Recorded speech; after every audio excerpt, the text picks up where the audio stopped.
for, why for, where's for? How did we have to land up here? Was it the scenery or the beer? Tell us what and to be, who and to be, why and to be.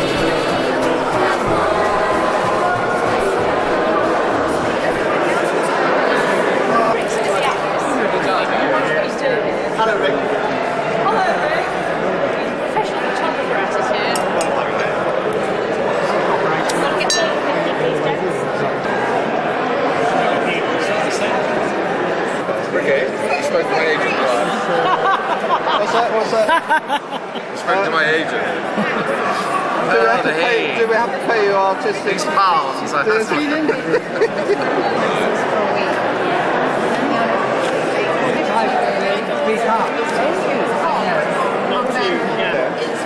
Hello, you darling. Are you alright? Joe's Diamond. I know. Oh, really? Big smile from you. Moving pictures. Oh, big pictures. You know, he's trained, this man. Yeah. There's probably a film in there and everything. Oh, that's better. Hello. Hello. Nice to see you, Ricky. That's you. Come on. That's me. That's you. Oh, hello. Hello. We got the wine waiter here. So, what would you like?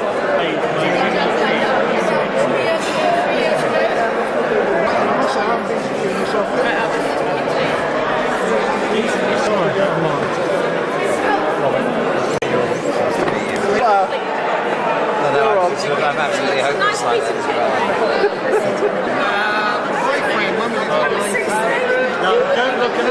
More than you're chatting up the ladies. What's going on?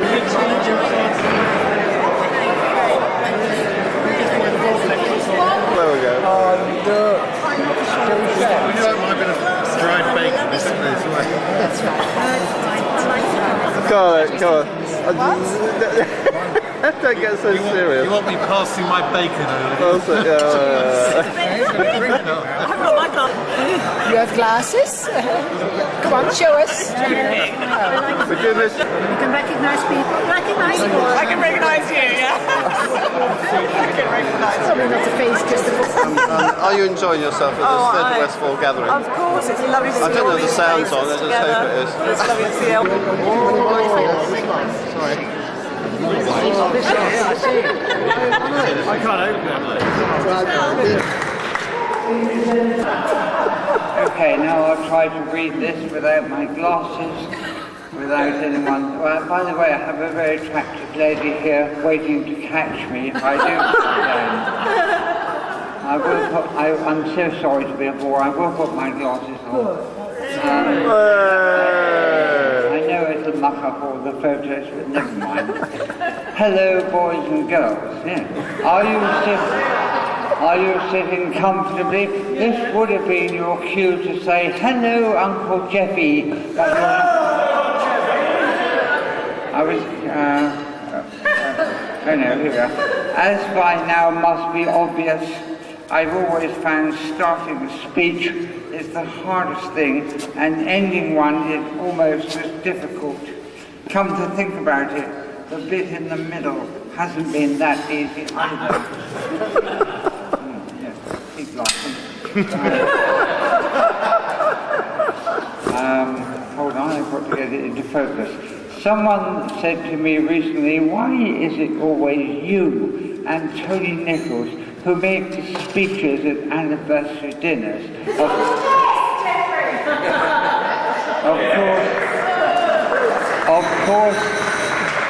Of course, I couldn't possibly speak for Tony. Anyway, he'll be speaking for himself in a few moments. And anyway, I just know how much you love the sound of my voice.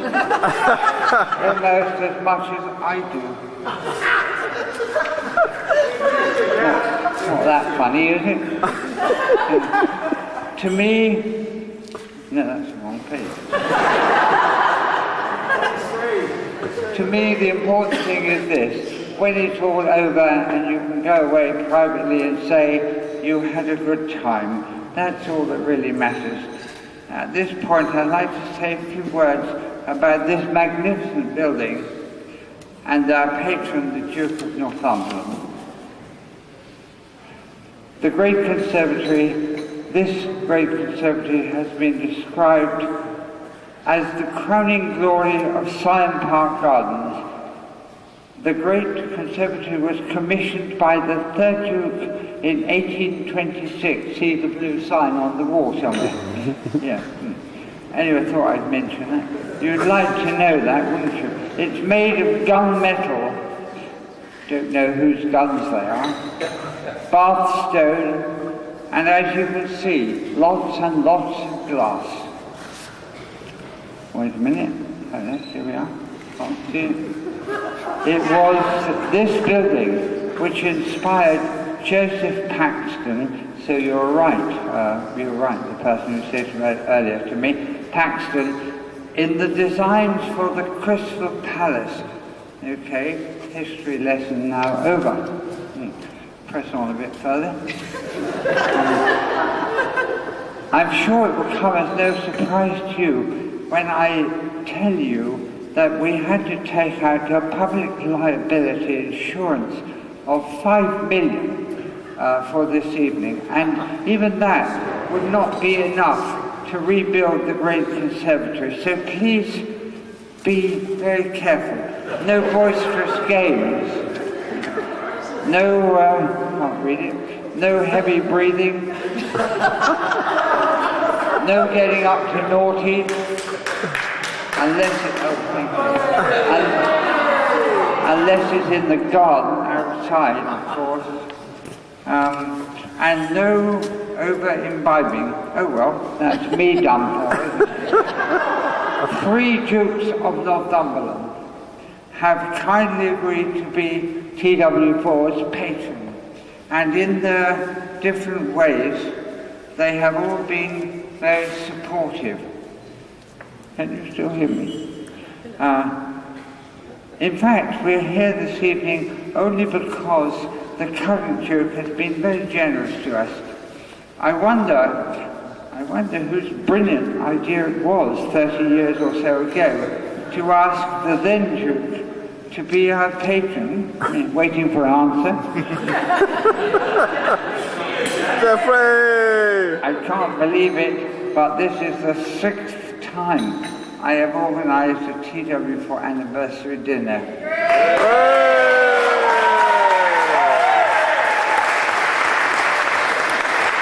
Thank you. 3 of those have been at Syon, 2 in the house itself, and 1 where we are now. Hold on, won't be long. Right, yes, here we are.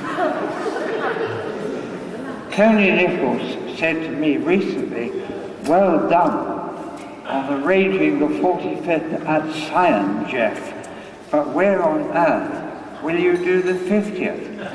My reply was, "Look, Tony, I will then be in my 78th year, so I'm not going to push my luck. I'm not even going to think too much about it." But the answer to your question is the Happy Eater on the M4.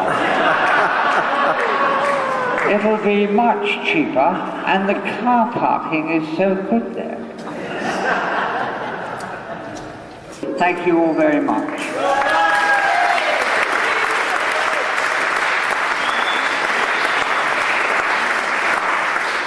I am especially pleased that for the first time all the founder members of the group are present. Surely none of them could have imagined back in 1964 that they were starting something which would still be going strong 45 years later.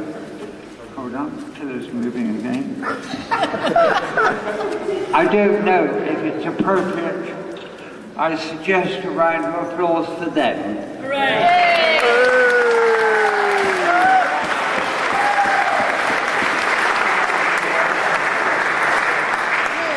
They couldn't have known, could they, 45 years ago? What is it they couldn't have known? And getting on for 120 productions later, Theatre Westmore would still be strutting its stuff. Personally speaking, my strutting days are over. I'm always willing to go back on stage, however, if there are any non-speaking roles for members who can't walk properly or stand upright. Something was right. There have been times when the future of the group seemed to be in doubt. No one to direct, not enough actors, etc., etc. Nevertheless, we have always managed to pick ourselves up, dust ourselves down, and go on. What I have always said is still true, so long as there are enough people who want to go on stage and are willing to learn the lines, and hold on a minute, and as Noel Coward is supposed to have said once, can move about without bumping into the furniture or each other, then what's the problem? Just think for a moment about all those years, all those plays, all those millions of words. Happily, we are as strong now as we have ever been, except me. We have an excellent committee, a good membership, and very important, what's very important? Oh yes, the ongoing support of all our members, even those people who were once active and now, because of where they live plus other reasons, are not so active. Our next production at Questers in November will be something called Teachers. Spelled a funny way, I thought. Teachers by John Goodbar, directed by Emma Charnley. I hope you will all try and come and see the play. Apparently it's not too long, that's lucky, not too long, and very amusing. Not, of course, and the music as the speech. Good luck to Emma and everyone involved.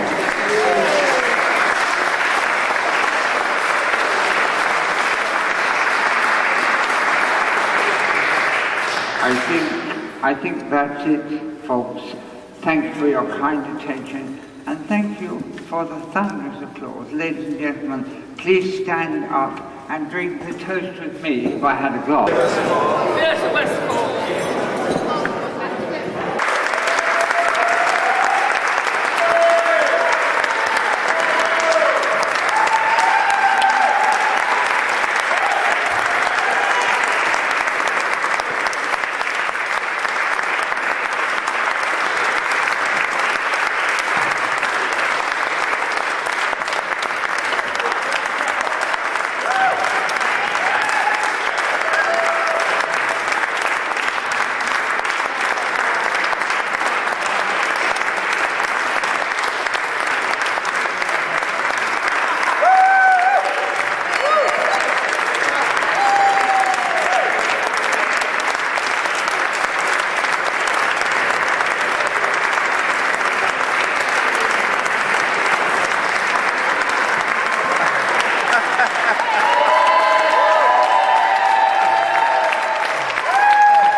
My old friend Mike Corder very kindly said to me, "We've opened a book about how long your speech will go on for." He said, "I've put in 4 hours." I can promise you it won't be 4 hours, but it might well seem like it.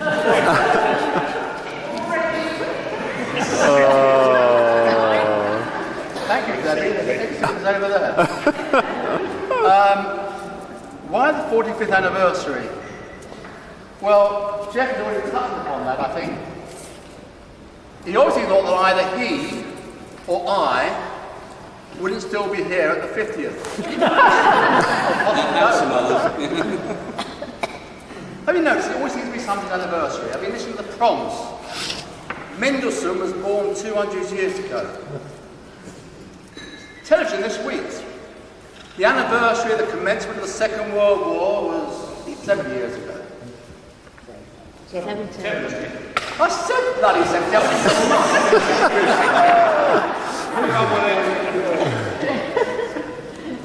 Right, apparently from yesterday's television, the film Spinal Tap was 25 years ago. Did you know that? Yeah. And do you know how old Dr. Johnson was yesterday? 150, 300. 300. Oh. Unfortunately, he couldn't be here today. Funny enough, in all these television programs and radio programs and newspapers I've been reading, not a word about TW4's 40.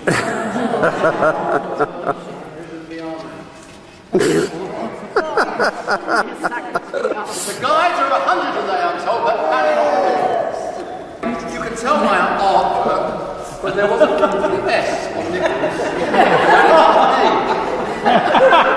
But really, in all its 45 years of history, I don't know who the machine that invested in Westport. Not necessarily the actual stand of the show, but what we damn well did. You in your underpants? No, that was going to be you had to wait for that. In fact, I could do it, today. No, I mean, the point was that we had a very, very good composer called Chris Adams, who wrote marvellous songs with wonderful lyrics. Yeah. And we wrote this bloody show by committee. How can you write a show by committee? We get together and say, we need a scene where this person meets that person, this, that, and the other. And somebody goes, I'll write that. And we come along. We come along on the Tuesday for rehearsal. Marge, who was the secretary, I say, here's the script, write this one out. On Friday, we rehearse that scene as she typed it out. And I just happened to come across this script at home recently, and I read it. You know, it's all very funny. In the old days, before you were expected to go to university, you left school at 16 and thought, what do I do now? 16 or 18. And we all got together because, my mother threw me out of the house. I must find something to do, she said, so I joined a drama group. And it was all about Bedsitter World. And there were a lot of people, Viv for instance, who came down from the north or the east or the west, landed in London, and the show is really pertinent to that. It's completely irrelevant for present day life, but it was great fun. Anyway, a few weeks ago, a few months ago, I happened to be visiting my cousin. And Marge Fitzpatrick is a friend of my cousin, and she came round and we were reminiscing. And I said, do you remember that song in Wherefore West 4, which John sang, along with David Pritchard? Whatever happened to David Pritchard? And I sung it, or bits of it, and I found it in here. And so those people I passed some scripts to and asked them to wait for the nod, you can now pass them around your table. If you haven't got enough, just share. Now, I will sing the verse, whether you like it or not. Oh my God. I will sing the first chorus. Those who are old enough to remember the tune can join in. By the time of the second chorus, you've all had a chance to listen to it, and you can all join in. So I thought it'd be nice on this highfalutin occasion, a bit of community singing. But anyway, this is possibly my favourite song. Will you give those younger members of you a taste of it? Are you all listening? Well, you will when I sing the first chorus. Do concentrate. The grass and sky are green and blue, and we've seen them both before.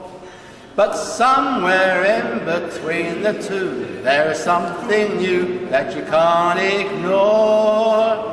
From a lifelong study of the park, I've learned that it's the place where you can forget about whatever you're upset about. So if life is more than you can face, if the past you feel regret about, the future's dark, take a walk in the park. Now, you all join in the next chorus, okay?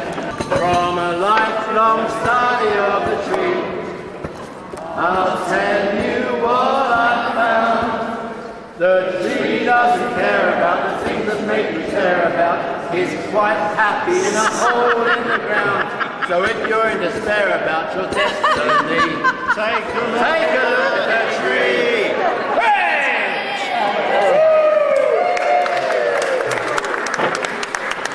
And honestly, there are an awful lot of musicals come out since then without such good songs. When Jeff first wrote to us about the plans for tonight, he said that all founder members were requested. Now, you know what Jeff's requests mean? To make a donation of £100. So I hope you realise you owe me a drink. Anyway, I responded to Jeff. Now, this is pretty early, so this is a letter on August 27th, 2008. Dear Jeff, thank you for your letter. Little did I know when I attended that exclusive little meeting in Chiswick County Grammar School in 1964 that one of the byproducts of forming a drama group would be that some 45 years later I'd enjoy the privilege of being tapped for £100.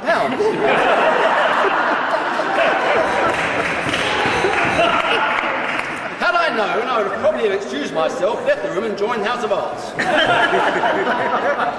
You can put me down for a ton. I'm not enclosing my cheque at this time, as I make it a rule never to pay for anything more than a year in advance. A year late, no problem. Love to France, it's yours. The one we're really looking forward to is the 50th. Yay! And we should look upon this as being a dress rehearsal. And I was having a conversation with Mike Silver in the gents earlier on. As one does. And I said, being pretty ancient and having absolutely no shame, wouldn't it be great, bearing in mind the old days, do you remember we used to have miscellanies? We used to throw things together. So, as well as having a great dinner dancing, because 50 years will be quite something, and you people are still doing things, I better keep it going for another 5 years. If we had a miscellany where some of us old boys and girls got together or individually did a little performance. As long as you don't sing. Now, it's funny that Kim should say that, because I mentioned my singing, and Malcolm, who unfortunately was sitting on my table, I said, Malcolm, you always enjoy my singing? He said, yes, he said. I specifically asked, you should sing for me when I'm suffering from Alzheimer's. Now, I've been watching Malcolm, and he ain't looking that good. So I'm afraid he's in for it. Now, you know that I do tend to do the odd ditty or the odd poem, and I do take in mind the enormous response and requests I get, and bugger that, I'm going to do it anyway.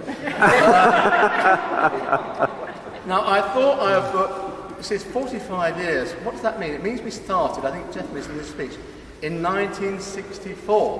Whoa. Now, for those of us who weren't born at that time, which I include myself, this will be a history lesson. For those who were around in 1964, this could be a little trip down memory lane. Now, I did try this, accompanying myself with a guitar, but you won't believe it, it sounded even worse with the guitar.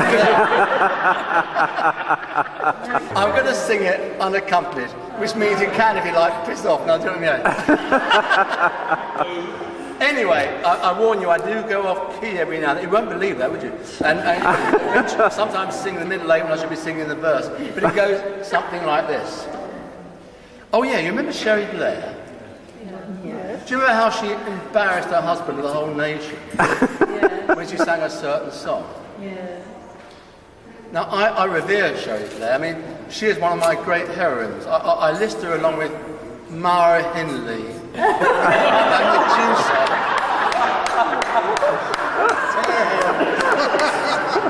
Anyway, I might not be able to embarrass Tony or the nation, but I can really piss you lot off. So I'm going to go with this song, which is called 1964.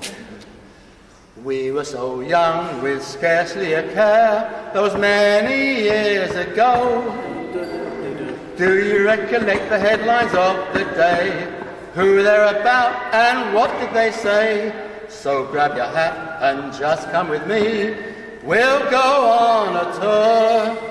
No time like the present, wasn't it pleasant? 1964. In the summer, all the modern rockers had a lovely fight by the Brighton Pier. Not much else to do. One side just loved their motorbikes. The others loved the hooby-dooby-dooby-dooby-dooby. You can join the dooby-dooby. We saw the rise of a superstar in the USA. Just the greatest boxer the world would see. Floats like a butterfly, stings like a bee. Clay laid his fist on poor Mr. Liston, dumped him on the floor. Wasn't so funny for dear little Sonny. 1964. Beatlemania took all the world by storm. Yes, the US too.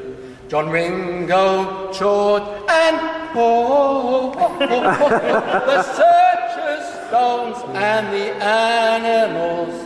We just love them all. Dooby-dooby-dooby-doo-doo-doo-doo-doo-doo-doo. Nelson Mandela, they sent him to jail. Great train robbers too. US went to fight a war in Vietnam. We stayed out, aren't you glad? Well, I am. Top of the Pops first came to our screens. What an awful bore. Just a small flavour for you to savour of 1964. In the States, the psychopathic Goldwater lost to LBJ. That brightened up our gloom. Over here, Harold came to par. And Douglas home went Hume to dooby-dooby-dooby-doo-doo-doo-doo-doo-doo-doo. Our feet were so loose and our fancies so free. When the world was young, life seemed so sweet and so full of fun. There was no rain, then we only had sun. I was a boy of just 17. Jeff was somewhat more. Will never leave me, you better believe me. 1964.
Let's have some animation here.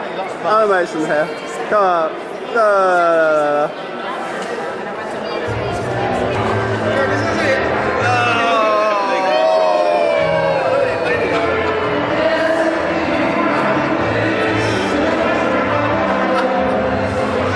Also trying to take pictures.